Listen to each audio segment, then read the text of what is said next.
Merci de rester fidèle au programme d'ITV. C'est parti pour cette édition du soir. Les titres. À Rufisque, le pacte pour la valorisation et la rénovation du vieux Rufisque dénonce la démolition du bâtiment Petersen à Kerkao. Selon ses membres, il faut sauvegarder le patrimoine architectural de la ville. La filière tomate fait face à plusieurs difficultés à Mbour. L'importation de la tomate freine le secteur selon les producteurs qui interpellent les autorités. Ramadan, dans la division au Sénégal, une bonne partie de la population attend ce 2 mars pour démarrer les jeûnes. Certains citoyens interpellent les guides religieux pour mettre fin à cette situation. Voilà pour les titres. Le développement, c'est dans une poignée de secondes.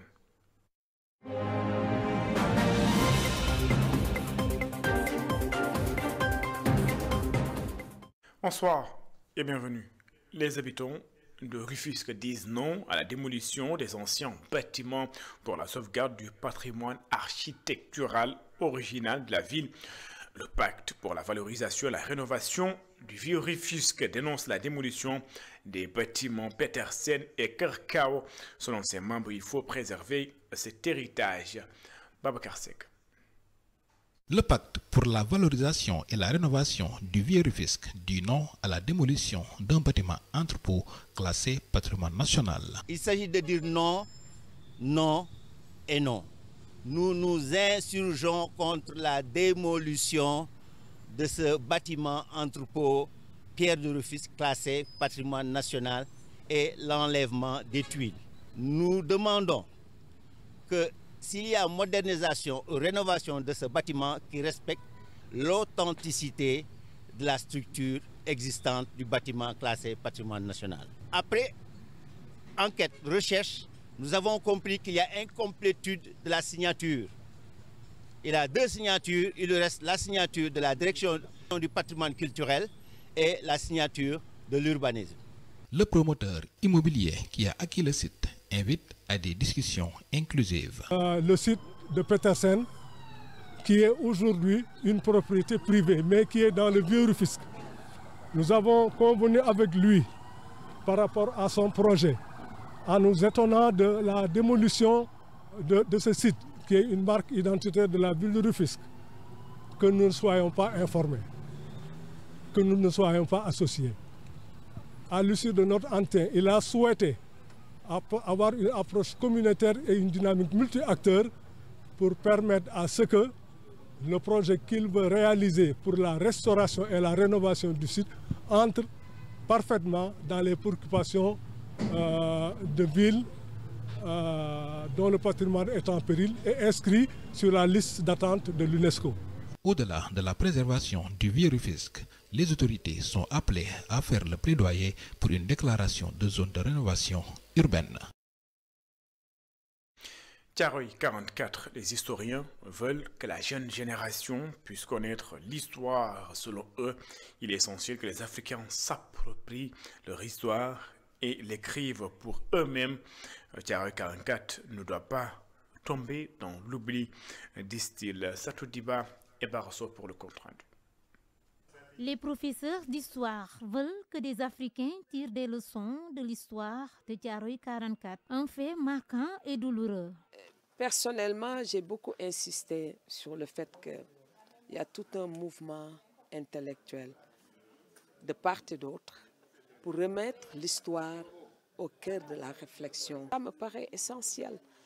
Et il a été question aujourd'hui du rôle du panafricanisme depuis la conférence de Manchester en 1947 et jusqu'au débat que nous avons connu et les grandes conférences des intellectuels qui ont été organisées ici au Sénégal. Comment ce mouvement pourra accompagner les politiques pour la reconquête politique de l'Afrique, mais aussi pour mettre l'Afrique au cœur et au centre de ces relations internationales. Nous en avons discuté et nous avons personnellement pris comme exemple l'histoire des Juifs, comment ils sont arrivés à s'imposer à l'Occident, à obtenir des réparations après la Deuxième Guerre mondiale. Pour ce professeur, il est important de faire connaître à la nouvelle génération l'histoire des tirailleurs. Il se réjouit de la présence des élèves de Martin Luther King. Ce sont les jeunes générations qui doivent comprendre ce qui s'est passé. Ce sont les jeunes générations qui doivent saisir la portée des événements et pouvoir se situer sur le futur. L'histoire est destinée à éclairer le présent, de bâtir le futur. Massacre des tirailleurs qui avaient été envoyés sur les champs de bataille pour libérer la France.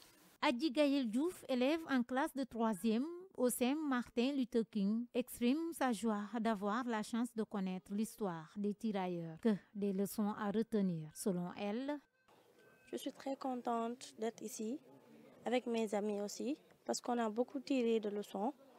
On s'est instruit, on a acquis de nouveaux savoirs, parce qu'on nous a conseillé en tant que jeunes de s'instruire de plus en plus, découvrir l'histoire de l'Afrique et de ne pas se focaliser sur les fausses interprétations des pays occidentaux et tout, et de bien se préparer à l'avenir pour développer notre continent et notre pays, et j'en suis très fière.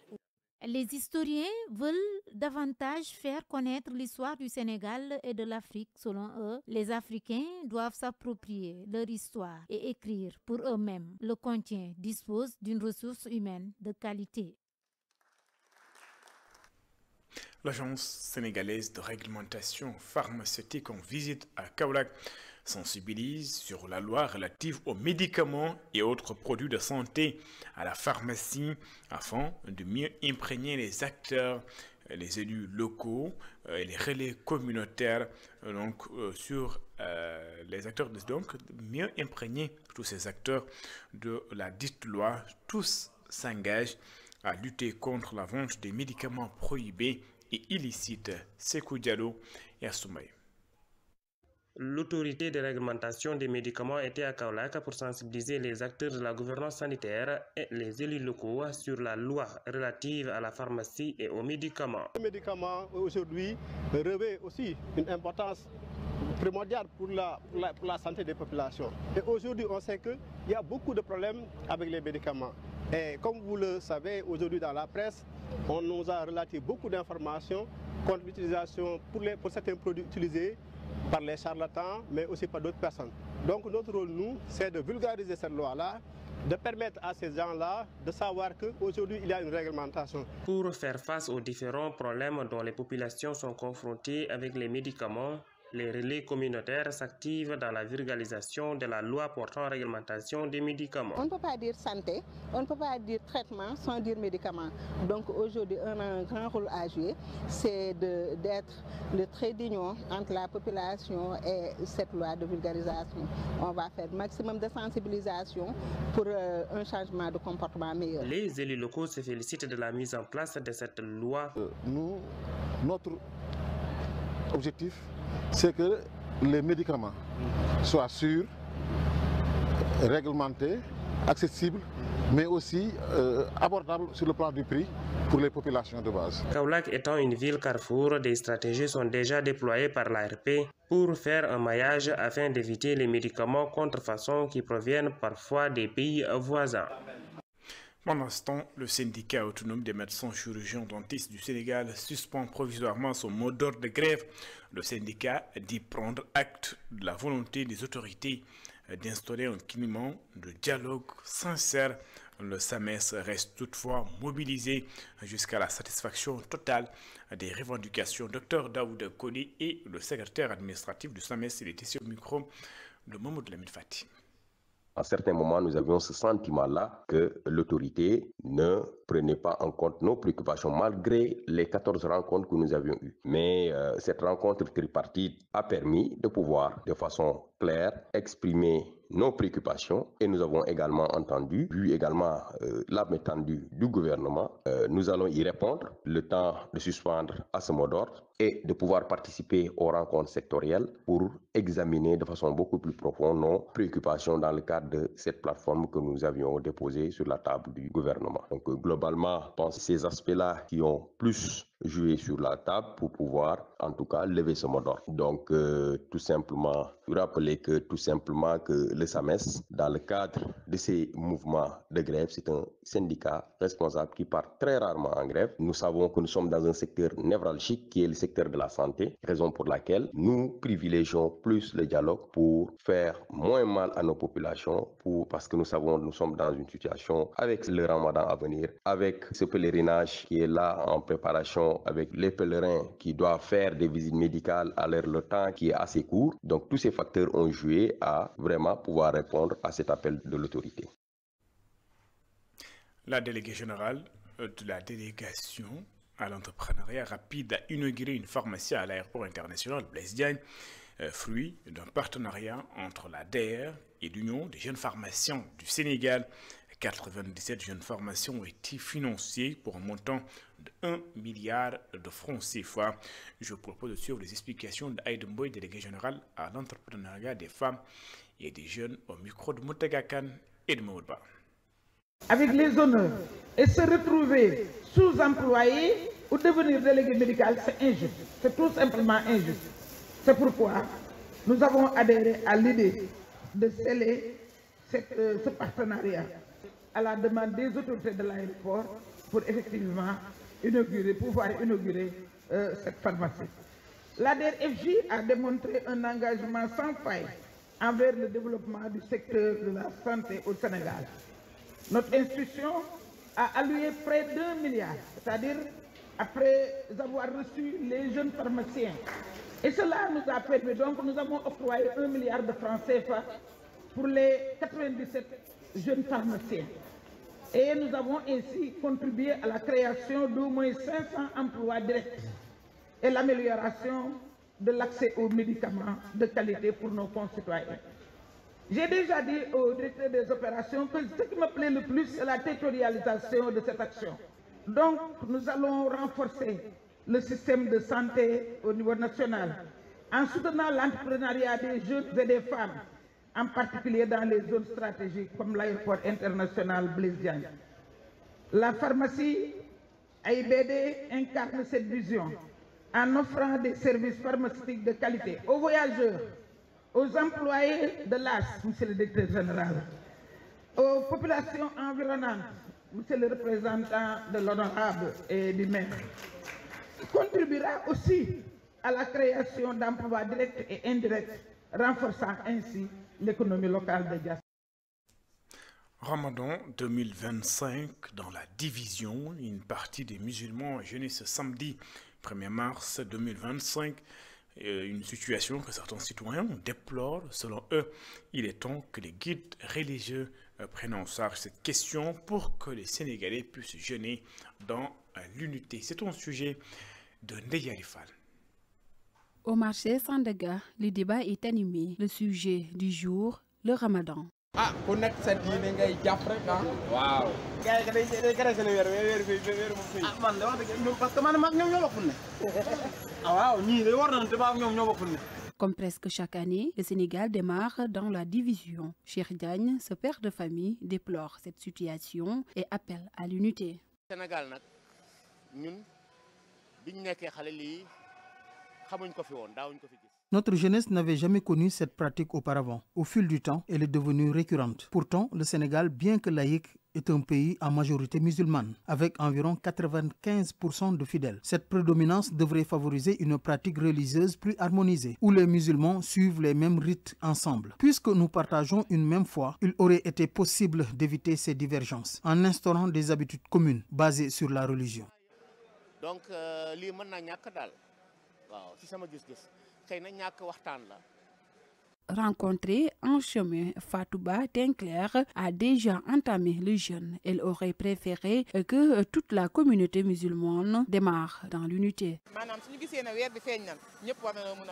Si la lune est apparue, Tout le monde devrait commencer le jeûne en même temps. Il n'est pas normal que certains jeûnent aujourd'hui et d'autres demain. Personnellement, j'aimerais que tous les musulmans jeûnent ensemble, car nous sommes tous égaux dans notre foi. Cette situation est devenue une habitude au Sénégal, mais elle ne devrait pas l'être. C'est pourquoi j'ai commencé mon jeûne dès aujourd'hui. Nos interlocuteurs lancent un appel aux guides religieux pour engager un dialogue et trouver une solution définitive par rapport à cette situation.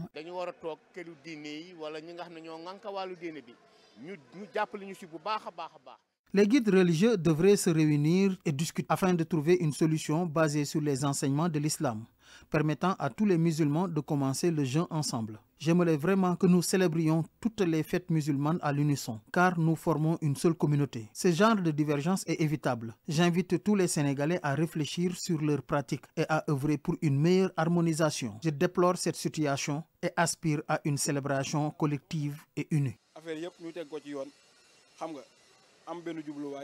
Dans les rues de Dakar, difficile de constater le début du mois de Ramadan. Le marché Sandaga garde son ambiance habituelle. Les citoyens que nous avons rencontrés, tous expriment le vœu de voir le Sénégal jeûner dans l'unité. À Rufisque, assise de l'éducation pour les 17 quartiers de Gouye-Mouride à l'initiative du collectif pour le développement local des colonnes de Gouye-Mouride. C'est pour échanger sur la baisse du taux de réussite à l'élémentaire et proposer des pistes de solutions. Les membres du collectif plaident également pour la construction d'un collège dans la zone. Pape Abdou Konaté est le président du collectif pour le développement local des colonnes de Gouye-Mouride. Il est ici au micro de Babacar Seck. On essaie de faire en sorte que Gouye-Mouride se sente mieux. Et aujourd'hui, on ne peut pas dire le développement sans parler de l'éducation et de la santé. Aujourd'hui, on est sur l'éducation. Demain, on sera sur la santé. Très prochainement, sur l'environnement et tout. Donc aujourd'hui, le CONEL, il n'a fait que faire son rôle par rapport aux veilles citoyennes que nous devons faire ou la participation citoyenne que nous devons faire. On avait plaidé pour un CM moins, un lycée au niveau de Gouye-Mouride. Maintenant, vous savez, c'est toute une procédure. Mais aujourd'hui, il est temps qu'il y ait un CM à Gouye-Mouride. Il est temps. Parce que c'est 4 écoles primaires publiques, 6 écoles privées.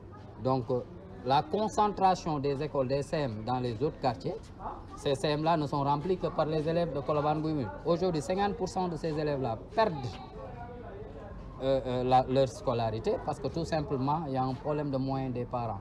Donc on veut que dans cette localité qui regroupe presque 46 000 poussières d'habitants, qu'il y ait une... On en parle avec le ministre et on espère que ce sera pour demain ou après-demain. On espère que d'ici l'année prochaine, on aura l'accord de l'État du Sénégal pour nous accompagner à avoir un CM au niveau de... Je le disais en titre, à Mbour, la filière tomate fait face à des difficultés. L'importation freine son développement. Le chef de service du développement rural s'est rendu à Fissel et à Nguerkhor pour rencontrer les producteurs. Ces derniers veulent un meilleur accompagnement et des mesures pour faire face aux problèmes. Cheikh Ndiaye est le chef de service département du développement rural de Mbour et est ici au micro de Mountaga Kane et de Bamourouba. Donc l'objectif de la visite aujourd'hui, c'était de voir l'état des cultures, voilà, la pomme de terre qui était en début de récolte et voilà, la tomate voilà, qu'on a commencé à récolter depuis un mois. On a visité les fermes du Cheikh Serigne Cheikh Saliou Mbacké à Nguerkhor, où on a pu constater voilà, des cultures de tomates indéterminées sous serre. Voilà, qui se comporte bien avec de très bons rendements. Après cela, on a fait un crochet à ficelle pour observer les débuts de récolte au niveau de la pomme de terre. Donc, les récoltes se passent bien actuellement dans le département et voilà, nous espérons que voilà, le marché de Mbour sera fourni en pommes de terre et en tomates. Et on a rencontré des difficultés, ça ne manquera pas au niveau de la tomate parce qu'actuellement, voilà, nous l'avons constaté, voilà, la production est très abondante voilà, le prix a chuté complètement. Le marabout nous a suggéré qu'on puisse faire la même chose que l'oignon et la pomme de terre, c'est-à-dire fermer un tout petit peu les portes aux producteurs de tomates qui nous viennent de l'extérieur, pour permettre à ceux qui sont au niveau du département ou ceux qui sont au niveau du Sénégal de puissent voilà, vendre leur production avant qu'on ouvre les frontières. Donc c'est une suggestion qu'on a trouvée très pertinente et nous espérons que voilà, les autorités prendront les mesures nécessaires pour qu'on puisse avoir des solutions sur ce problème-là. Jeux olympiques de la jeunesse Dakar 2026, la Sonatel s'engage à connecter le Sénégal au reste du monde. Le comité d'organisation des JOJ a signé un partenariat avec la Sonatel. Le directeur général de la boîte s'engage à relever le défi et à assurer un bon service tout le long de l'événement. Je vous propose de suivre tour à tour les explications de Sékou Dramé, directeur général de la Sonatel, et Mamoudou Ndiaye, président du CNOS. Ils sont ici au micro de Cheikh Ahmed Diouf. Aujourd'hui, nous avons l'honneur de signer ce partenariat pour acter que Sonatel est le premier partenaire premium pour les Jeux olympiques de la jeunesse Dakar 2026. En cela, nous ne faisons que confirmer notre statut de premier partenaire du sport. Mais au-delà, vous savez, ces Jeux olympiques ont une dimension assez importante. Pour la première fois, l'Afrique accueillera ces Jeux olympiques de la jeunesse. Et nous avons eu comme point d'honneur de vraiment accompagner le COJOJ, mais l'État du Sénégal également, pour que ces Jeux soient une parfaite réussite. Je voudrais là vraiment féliciter déjà les équipes qui ont travaillé à concrétiser ce partenariat, mais également remercier le COJOJ, le CEO pour la confiance, parce qu'au-delà de la partie sponsoring, nous sommes fournisseurs officiels pour ces Jeux olympiques de la jeunesse sur les services de télécommunications fixes et mobiles. Ce type d'accord, alors est-ce qu'on peut parler de difficulté? Parce qu'il s'agit quand même d'un événement mondial et nous devions nous assurer que tous les aspects, notamment du cahier des charges du COJOJ, qui est celui aussi du CEO, étaient remplis. Donc il y a eu beaucoup de discussions techniques pour être sûr que nous avions bien compris ce cahier des charges et que notre proposition aussi la couvrait totalement. Et donc c'est ce qui a donné à ces échanges. Et puis bon, des discussions, comme vous savez, quand il y a un partenariat, il faut aussi rentrer dans certains détails pour que ce partenariat puisse après bien se passer. Sonatel s'inscrit depuis ses débuts dans la ligne du sport. Et ça, c'est qu'une consécration, parce que c'est une première en Afrique. On reçoit les Jeux olympiques de la jeunesse. Et ils se sont inscrits dans la durée et de façon forte et puissante dans notre accompagnement. Est-ce qu'on peut dire que c'est le point de départ parce que d'autres Sénégalais comme eux devraient aussi suivre la Sonatel? Oui, il y a des manifestations d'intérêt, bien sûr. Mais aujourd'hui, on ne va pas mettre la lumière sur d'autres, on va mettre la lumière sur la Sonatel. C'est eux qui sont célébrés ici. Et je m'en réjouis. La définition des RSE, c'est exactement ça. Hein. C'est d'accompagner, que ce soit le football, que ce soit d'autres activités. Et là, c'est une activité phare, c'est les Jeux Olympiques, une première en Afrique. Et pas plus tard que ce matin, je parlais avec les gens de Olympic Channel, basés en Espagne, parce qu'ils avaient vu dans les sites du CIO qu'on faisait une cérémonie, etc. C'est simplement pour vous dire que l'impact est énorme. Et je suis heureux de le faire avec mon ami Sékou. Nous restons dans le cadre des Jeux olympiques de la jeunesse pour parler du concours pour la réalisation de la mascotte des Jeux olympiques de la jeunesse. L'inspection de l'éducation et de la formation de Mbour compte 21 candidats et espère gagner au regard des œuvres qui ont été produites par ses élèves. Baba Thiam, inspecteur de l'éducation à l'inspection de l'éducation et de formation de Mbour 1, il est interrogé par Mountaga Kane et Mamoudba. Et pour dire encore une fois que ce fut une excellente idée de faire participer les enfants. Et je voudrais saluer le dispositif organisationnel au niveau du ministère de l'Éducation nationale qui a fait contribuer le niveau déconcentré pour avoir cette mascotte. Et cela présage en tout cas le lendemain meilleur dans le domaine de l'art, pour mieux préparer les enfants à devenir des artistes. Parce qu'il faut le dire, tout le monde ne sera pas un bureaucrate, tout le monde ne pourra pas réussir certainement dans l'enseignement général, mais il faudrait baliser des pistes pour que les enfants puissent montrer tout leur talent. Et c'est le sens qu'il faut donner à cette activité. Et je me réjouis du fait que l'IEF de Mbour est l'une des IEF qui a le plus grand nombre de candidats au niveau national. On avait 24 élèves inscrits et 21 se sont présentés.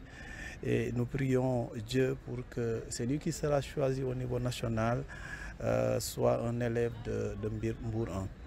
En tout cas, au regard de ce que j'ai vu dans les classes, les productions des élèves, nous pouvons espérer, n'est-ce pas, que le champion soit issu de notre IEF. C'est d'ailleurs certainement qui va faire cette édition. Merci de l'avoir suivi. Excellente suite de programme sur les antennes d'ITV. Je vous souhaite un excellent Ramadan. Ramadan Mubarak.